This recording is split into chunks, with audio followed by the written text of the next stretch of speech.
दोस्तों, आज की वीडियो में हम सामान्य विज्ञान से रिलेटेड इम्पोर्टेंट 20 क्वेश्चन डिटेल में डिस्कशन करेंगे। यह सामान्य विज्ञान की सीरीज का पार्ट 10 है, जो कि आपके आने वाले railway, NTPC, group D, SSC, CHSL, CGL, bank, PO व अन्य प्रतियोगी परीक्षाओं हेतु हेल्पफुल है। यह क्वेश्चन विभिन्न प्रतियोगी परीक्षाओं में बार बार पूछे जाते हैं तथा बार बार रिपीट होते हैं। सारे क्वेश्चन इंपॉर्टेंट है, इसलिए पूरा वीडियो ध्यान से देखें। प्रश्न नंबर 1, हिपेरिन नामक प्रोटीन का निर्माण किस अंग द्वारा होता है? तो दोस्तों, जो प्रोटीन का निर्माण होता है वो लीवर यानी यकृत द्वारा होता है। ऑप्शन नंबर इसका ठीक हो जाएगा। आइए दोस्तों, इस क्वेश्चन से रिलेटेड इंपॉर्टेंट फैक्ट डिटेल में जानते हैं। दोस्तों, यकृत कोशिका हेपेरिन नामक प्रोटीन का स्रवण करती है, जो कि रुधिर को जमने से रोकता है। लीवर शरीर का सबसे बड़ा अंग होता है। यह लगभग 15 से 22 सेंटीमीटर लंबा होता है। आंतरिक रूप से यकृत की जो कार्यात्मक व संरचनात्मक इकाई होती है वह हिपेटिन लोबियूस होती है। कौन होती है? हिपेटिन लोबियूस होती है। यकृत में वसा संयोजक कोशिकाएं भी उपस्थित होती है। यकृत का कार्य क्या है दोस्तों? पित्त का स्रवण करना, यूरिया का संश्लेषण करना तथा रुधिराणुओं का निर्माण करना। दोस्तों, इस क्वेश्चन से इतने इंपॉर्टेंट फैक्ट बन सकते हैं। अगर आपको वीडियो हेल्पफुल लगती है, वीडियो को लाइक करिए, चैनल को सब्सक्राइब करिए। नेक्स्ट क्वेश्चन, प्रश्न नंबर 2, मनुष्य पित्तरस का पीएच मान कितना होता है? दोस्तों, मनुष्य पित्तरस का जो पीएच मान होता है 8.6 होता है, यानी इसका ऑप्शन नंबर सी इसका ठीक हो जाएगा। दोस्तों, मनुष्य का जो पित्त होता है हरे रंग का क्षारीय प्रकृति का तरल होता है। मनुष्य के पित्त रस का जो पीएच मान होता है 8.6 होता है। यह वसा के पाचन में सहायक होता है। यकृत द्वारा प्रत्येक दिन 500 से लेकर 1000 मिलीलीटर पित्त का स्रवण होता है। दोस्तों, पित्त का स्रवण यकृत द्वारा होता है, जबकि इसका संघनन जो होता है पित्ताशय में होता है। दोस्तों, जो पित्त होता है वह प्रकृति में क्षारीय प्रकृति का होता है। दोस्तों, बात करते हैं पीएच की। दो पीएच क्या होता है दोस्तों? पोटेंशियल ऑफ हाइड्रोजन होता है इसकी फुल फॉर्म। जो पीएच की जो खोज की थी वो सोरेनसन महोदय ने की थी। नेक्स्ट क्वेश्चन, प्रश्न नंबर 3, आराम की स्थिति में मानव की श्वास दर होती है? दोस्तों, आराम की स्थिति में जो मानव की श्वास दर होती है 14 से 18 बार प्रति मिनट की दर से होती है, यानी इसका ऑप्शन नंबर इसका ठीक हो जाएगा। दोस्तों, स्तनधारियों में श्वसन क्रिया जो होती है नेगेटिव दर होती है, यानी यह एक समय में भोजन व श्वास दोनों ले सकते हैं। दोस्तों, नेक्स्ट क्वेश्चन तरफ चलते हैं। प्रश्न नंबर 4, निम्नलिखित में से प्लाज्मा के कार्य है? दोस्तों, निम्नलिखित में से प्लाज्मा का कार्य है ऊष्मा के परिवहन में सहायक होना, प्रतिरक्षा तंत्र में सहायक होना तथा रुधिर पीएच का नियमन व नियंत्रण करना। ऑप्शन नंबर डी इसका ठीक हो जाएगा। दोस्तों, बात करते हैं प्लाज्मा के बारे में। प्लाज्मा हल्के पीले रंग का साफ पारदर्शक अंतरकोशिकीय तरल पदार्थ होता है, जो कि रुधिर का लगभग 55% जो भाग होता है वो प्लाज्मा का बना होता है। दोस्तों, जो प्लाज्मा में 91% जो भाग होता है वो जल होता है, जबकि 9% जो भाग होता है वो कार्बनिक व अकार्बनिक तत्व होता है। दोस्तों, बात करते हैं प्लाज्मा का कार्य क्या है। दोस्तों, प्लाज्मा का कार्य है ऊष्मा के परिवहन में सहायक होना, प्रतिरक्षा तंत्र में सहायक होना, रुधिर हानि से बचाना, फाइब्रिनोजेन रुधिर के थक्के में सहायता करना। दोस्तों, इस क्वेश्चन से इतने इंपॉर्टेंट फैक्ट बन सकते हैं। नेक्स्ट क्वेश्चन, प्रश्न नंबर 5, रासायनिक गुणों में से मैंडलीफ ने कौन से तत्वों द्वारा बनाए गए यौगिकों पर ध्यान केंद्रित किया? दोस्तों, इसका सही जवाब हो जाएगा हाइड्रोजन और ऑक्सीजन पर ध्यान केंद्रित किया था। दोस्तों, यह क्वेश्चन पिछली बार रेलवे एएलपी में पूछा गया क्वेश्चन है। दोस्तों, मैं आपको वही क्वेश्चन कराता हूँ जो पिछली बार एग्जाम में पूछे गए हैं और जिनके आने की संभावना अधिक होती है। दोस्तों, प्रश्न नंबर 6 की तरफ चलते हैं। प्रश्न नंबर 6, थ्रोम्बोसाइट का जीवन काल होता है? दोस्तों, थ्रोम्बोसाइट का जीवन काल जो होता है वह 8 से 10 दिन के बीच में होता है, यानी इसका ऑप्शन नंबर 20 का ठीक हो जाएगा। दोस्तों, पहला क्वेश्चन ये होता है कि थ्रोम्बोसाइट होता क्या है? दोस्तों, रुधिर प्लेटलेट्स यानी थ्रोम्बोसाइट, इसका जीवन काल 8 से 10 दिन का होता है। इसमें हीमोग्लोबिन नहीं पाया जाता है, जिसके कारण यह रंगहीन होता है। दोस्तों, हीमोग्लोबिन के कारण जो रक्त का रंग लाल हो जाता है। इसमें हीमोग्लोबिन नहीं पाया जाता, इसलिए ये रंगहीन होता है। दोस्तों, इसकी संख्या होती है 1.5 लाख से लेकर 3 लाख मिलीमीटर क्यूब के बीच में।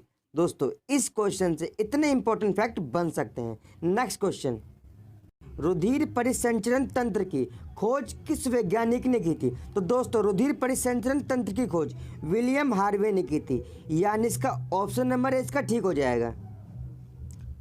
दोस्तों रुधिर परिसंचरण तंत्र की खोज विलियम हार्वे ने की थी। मानव रुधिर परिसंचरण तंत्र के निम्नलिखित भाग होते हैं। कौन कौन से भाग होते हैं?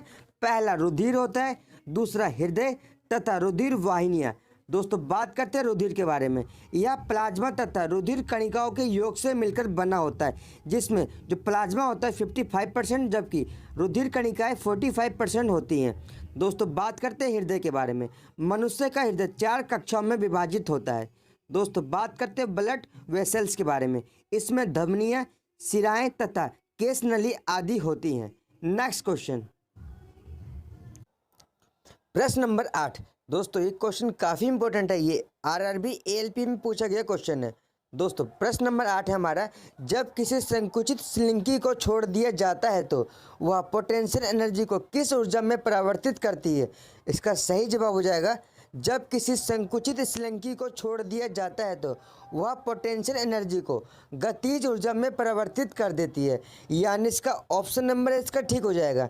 नेक्स्ट क्वेश्चन, प्रश्न नंबर 9। निम्नलिखित में से अमीबा का उत्सर्जी अंग क्या होता है? तो दोस्तों निम्नलिखित में से शरीर की रिक्तियाँ जो होती है वो अमीबा का उत्सर्जी अंग होता है, यानी इसका ऑप्शन नंबर डी इसका ठीक हो जाएगा।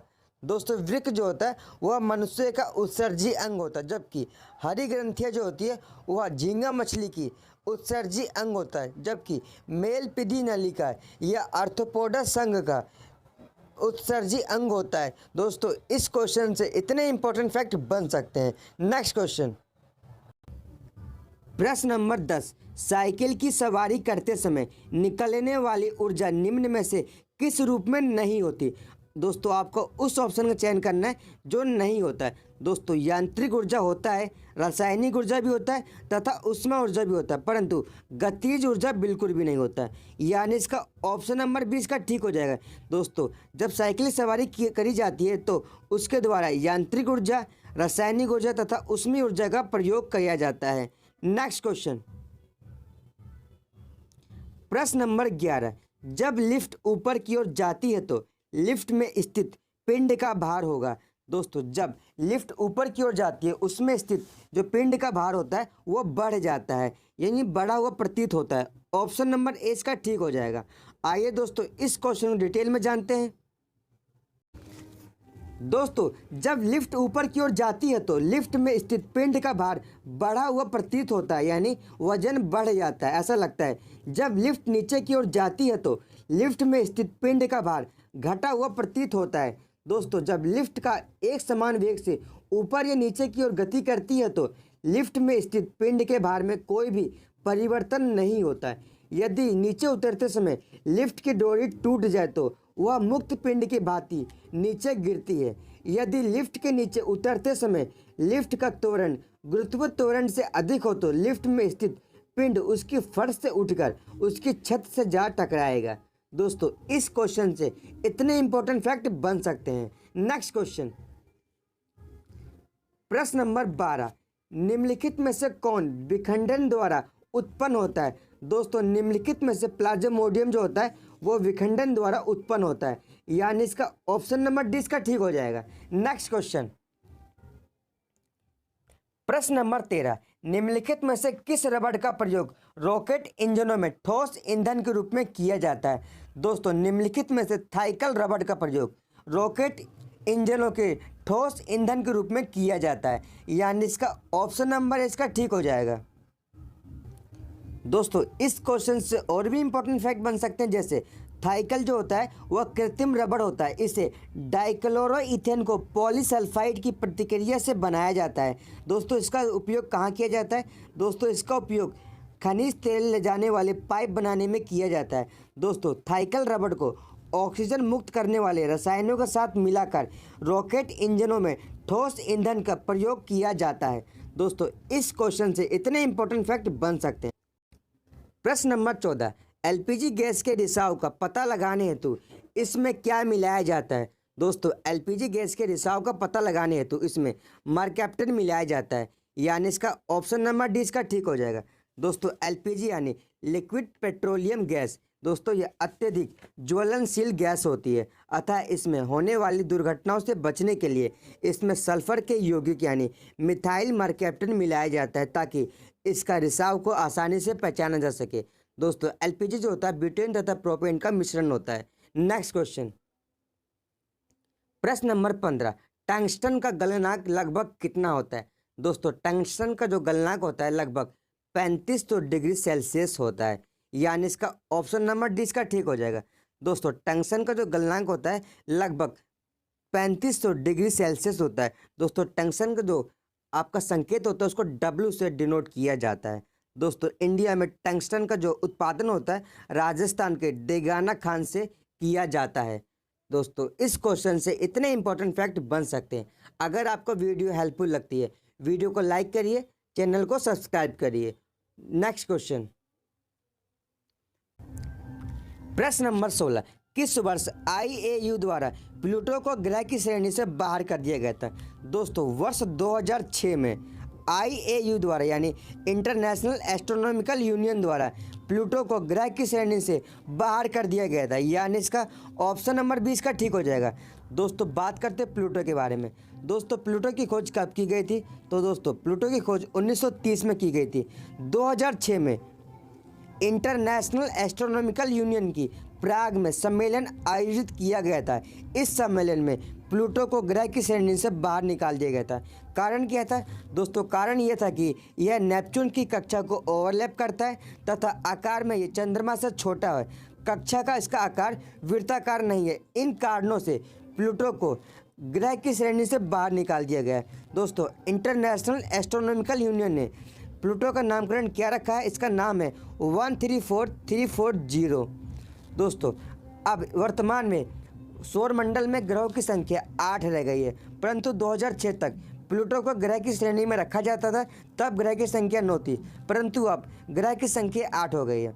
दोस्तों इस क्वेश्चन से इतने इंपॉर्टेंट फैक्ट बन सकते हैं। नेक्स्ट क्वेश्चन, प्रश्न नंबर 17, निम्न में से कौन सा पुष्प के केंद्र में मौजूद रहता है? दोस्तों इसका सही जवाब हो जाएगा ऑप्शन नंबर ए। दोस्तों जो अंडप होता है यानी कार्पेल या पुष्प के केंद्र में मौजूद रहता है, यानी इसका ऑप्शन नंबर ए इसका ठीक हो जाएगा। नेक्स्ट क्वेश्चन, दोस्तों प्रश्न नंबर 18, पृथ्वी का पलायन वेग कितना है? दोस्तों पृथ्वी का जो पलायन वेग होता है वह 11.2 किलोमीटर प्रति सेकंड है, यानी इसका ऑप्शन नंबर सी इसका ठीक हो जाएगा। दोस्तों पलायन वेग होता क्या है? यानी एस्केप वेलोसिटी। पलायन वेग वह न्यूनतम वेग होता है जिसमें किसी पिंड को पृथ्वी की सतह से ऊपर की ओर फेंकने पर वह गुरुत्वीय क्षेत्र को पार कर जाएगा, अतः पृथ्वी पर पुनः वापस नहीं आएगा। इसे पलायन वेग कहते हैं। पृथ्वी का जो पलायन वेग होता है 11.2 किलोमीटर प्रति सेकंड है। दोस्तों इस क्वेश्चन से इतने इंपॉर्टेंट फैक्ट बन सकते हैं। प्रश्न नंबर 19, अशुद्धि मिलाने पर द्रव का बॉइलिंग पॉइंट हो जाता है। दोस्तों अशुद्धि मिलाने पर द्रव का बॉइलिंग पॉइंट जो होता है वह बढ़ जाता है, यानी इसका ऑप्शन नंबर 20 का ठीक हो जाएगा। दोस्तों बॉइलिंग पॉइंट होता क्या है? निश्चित ताप पर द्रव का वाष्प में बदलना वाष्पन कहलाता है। इस निश्चित ताप को द्रव का बॉइलिंग पॉइंट कहते हैं। दोस्तों दाब बढ़ाने पर बॉइलिंग पॉइंट बढ़ जाता है, परंतु दाब को घटाने पर बॉइलिंग पॉइंट भी घट जाता है, परंतु अशुद्धि मिलाने पर जो बॉइलिंग पॉइंट होता है बढ़ जाता है। दोस्तों इस क्वेश्चन से इतने इंपॉर्टेंट फैक्ट बन सकते हैं। नेक्स्ट क्वेश्चन, दोस्तों प्रश्न नंबर 20, निम्नलिखित में से अश्रव्य तरंगों का आवर्त परिसर होता है। दोस्तों निम्नलिखित में से अश्रव्य तरंगों का आवर्त परिसर होता है वह 20 हर्ट्ज से कम होता है, यानी इसका ऑप्शन नंबर इसका ठीक हो जाएगा।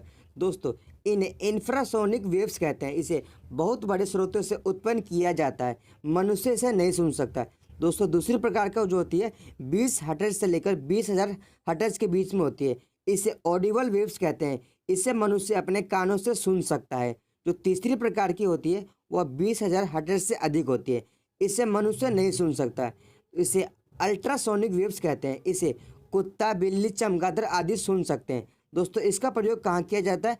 अल्ट्रासोनिक वेव्स का प्रयोग किया जाता है संकेत भेजने में, समुद्र की गहराई पता लगाने में, दूध के अंदर जीवाणुओं को नष्ट करने में, यानी इसका ऑप्शन नंबर इसका ठीक हो जाएगा। और इस क्वेश्चन से इतने इंपॉर्टेंट फैक्ट बन सकते थे। दोस्तों ये पिछली वीडियो का क्वेश्चन था, धान का खैरा रोग किस कमी से होता है? इसका सही जवाब हो जाएगा धान का जो खैरा रोग होता है वह जिंक के कमी के कारण होता है, यानी इसका ऑप्शन नंबर डी इसका ठीक हो जाएगा। दोस्तों इस क्वेश्चन के एक्सप्लेनेशन में मेरे से गलती हो गई थी। दोस्तों मैं आप सभी से इसके लिए माफ़ी चाहता हूँ। दोस्तों मैंने कल गलती से जिंक का जो एटॉमिक नंबर था वो 39 बता दिया था। दोस्तों ये ह्यूमन मिस्टेक है, आप सभी से मैं दोबारा से माफ़ी चाहता हूँ। दोस्तों मेरा कोई भी इंटेंशन आप सभी को हर्ट करना नहीं था। दोस्तों इसका आप सभी जो एटॉमिक नंबर 39 नहीं होगा, इसका एटॉमिक नंबर जो 30 होता है, आप सभी इसको रेक्टिफाई कर लीजिए। दोस्तों जो धान का खैरा रोग होता है वह जिंक के कमी के कारण होता है तथा जिंक का जो परमाणु क्रमांक होता है वो 30 होता है तथा द्रव्यमान संख्या जो होता है 65 होता है। दोस्तों मुझे आशा है आप सभी को यह वीडियो पसंद आई होगी। दोस्तों अगर आपको वीडियो पसंद आई हो तो वीडियो को लाइक करिए, चैनल को सब्सक्राइब करिए। धन्यवाद दोस्तों।